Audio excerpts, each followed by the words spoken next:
It's a profession these teachers tell me they don't get into for the money, but because they want to help others. Some teachers tell me there are times they don't feel safe going to school, especially when they don't feel supported by the district. I've been blocked from my desk. Laura Leonard has been a teacher at Metro Nashville schools for 20 years. She teaches English as a second language at Glencliff High School. But I have seen behavior degrade quite a bit.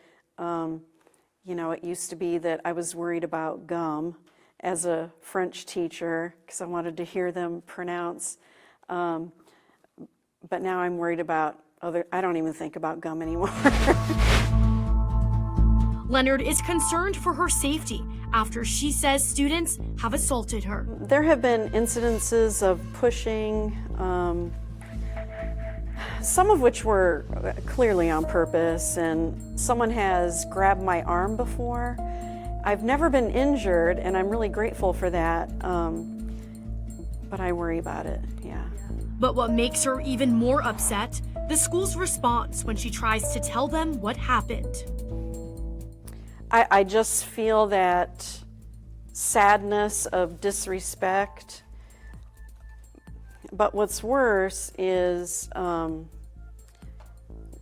when the people who are supposed to support me don't believe me.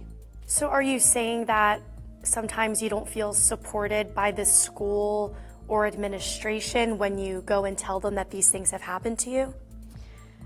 Yes, that is how I feel. At the same time, I have to point out that the people who are supposed to support me are doing what they're told to do. Leonard says these incidents happen after she tries taking a cell phone away, or if she's issuing some kind of reprimand or consequence. And we've seen these types of incidents happen before. Last May, a video captured a student pepper spraying an Antioch teacher for taking a student's cell phone. Another video caught a different student repeatedly punching that same teacher in the head a few months earlier for trying to confiscate a phone. That is not helping students get an education. Susan Norwood, a teacher at McGavick High School, says cell phone use is rampant, but she doesn't feel comfortable taking phones away for that exact reason. Teachers have been told we can confiscate phones, but I don't want to touch a student's phone. I don't know who's got anger management problems. I don't know, if I would be liable if the student claims something happened to the phone, because that has happened to teachers. I reached out to Metro schools to ask about teacher concerns about lax policies when it comes to assaulting a teacher. I also asked about teachers not feeling supported or believed in schools. A spokesperson tells me we encourage any staff member who feels a situation was not addressed appropriately within the Code of Conduct guidelines by school administrators to reach out to their school's executive director for further review. There is also a mechanism in the law that allows a teacher to request a student be removed from their classroom following appropriate procedures and documentation. How do you feel the district, the central office, could better support you all when these types of assaults happen to teachers? I wish that they believed me. I mean, why would I say that if it wasn't happening? What's in it for me? What am I gaining if I say something like that that's not true? So it is personally quite hurtful, yeah.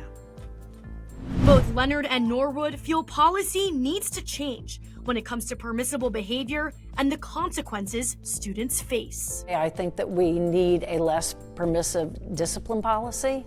I think students need to have consequences. I think just talking to students is not effective, at least at the high school level. Norwood says she knows several teachers have left the profession because of student behavior.